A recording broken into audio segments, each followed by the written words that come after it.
All right, let's talk about something that trips up so many nonprofits in India, the Goods and Services Tax, or GST. You know, there's this huge myth floating around, a big misunderstanding, and today we're going to bust it wide open.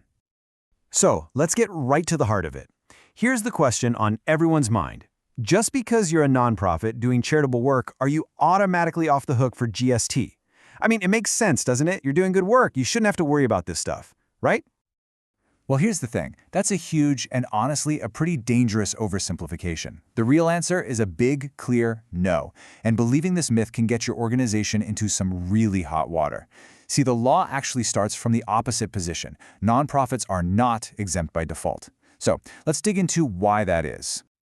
Okay, first things first, we got to understand that we're talking about two totally different animals here, direct tax and indirect tax. Think of income tax. That's a direct tax. It's on your income, and it's something many NPOs are exempt from. But GST, that's an indirect tax on goods and services. They play by completely different rulebooks. So just because you have a pass for one, it doesn't mean you get a pass for the other.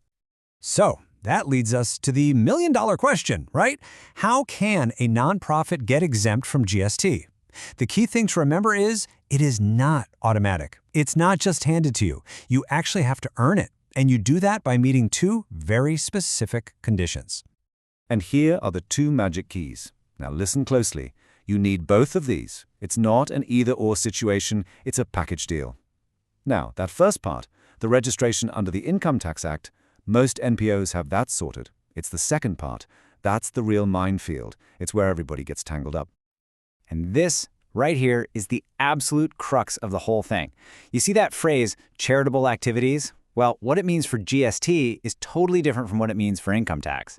It's not just a little different, it's way, way narrower. It's like a tiny little box compared to the big open field you're used to with income tax. I mean, just take a look at this list. This shows you exactly how specific the GST law is. It's not a general guideline, it's a very, very limited, exclusive list. So if what your NPO does, say general education or broader poverty relief or other amazing social work, if it's not explicitly on this list, then as far as GST is concerned, it's not charitable. And that means it's taxable. Simple as that. Okay, so what's the bottom line? If you don't tick both of those boxes for exemption, then you've got to watch your numbers. As soon as your supply of services crosses 25 lakh rupees in a financial year, you have to register for GST. And just for context, if you're dealing with goods, the magic number is a bit higher. It's 40 lakh rupees. All right, now this is where it gets really practical. Let's talk about the money you're actually bringing in. To get our heads around this, we need to understand a funky little rule called the reverse charge mechanism. You know how normally the person selling something adds GST? Well, a reverse charge flips that completely on its head. The responsibility shifts and the person buying the service has to pay the GST. Weird, right? But super important. And this is where that reverse charge thing really comes into play, especially with fundraising. Let's look at sponsorship versus donation. If a company pays you to splash their logo everywhere and promote their stuff, that's not a donation. That's a sponsorship service. And guess what? Because of that reverse charge rule, your NPO has to pay the GST on that money. But if you just say a simple thank you and acknowledge their support without any real advertising, that's a donation, no GST. Okay, so what about grants? This is another one that gets everyone confused. Here's the general rule of thumb. A grant is a gift. It's not a payment for a service you're providing. Now, you might be thinking, but wait, my grant has all these strings attached. And yeah, most do. But as long as those conditions are just about making sure you use the money properly, it doesn't magically become a taxable service. So most of the time, grants are GST-free. All right, let's tackle another common assumption, foreign funding. A lot of NPOs get money from overseas and just think, great, that's an export, no GST for me.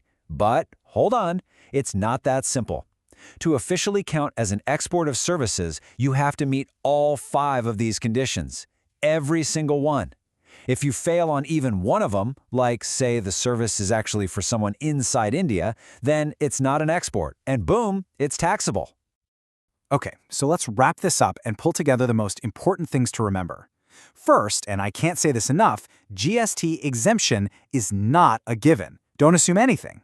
Second, you need both your registration and your activities have to be on that super specific GST list. Third, the word charitable has a totally different, much smaller meaning for GST. And finally, you've got to know the difference between a sponsorship and a grant and meet all 5 rules before you call something an export. So I want to leave you with one final question to take back to your team. I want you to really look at your funding agreements. That money you're calling a grant, is it really a grant? Or could a tax officer look at it and say, that looks more like a fee for a service? Because getting that distinction right isn't just paperwork. It's everything when it comes to your GST compliance and, honestly, the financial health of your entire organization.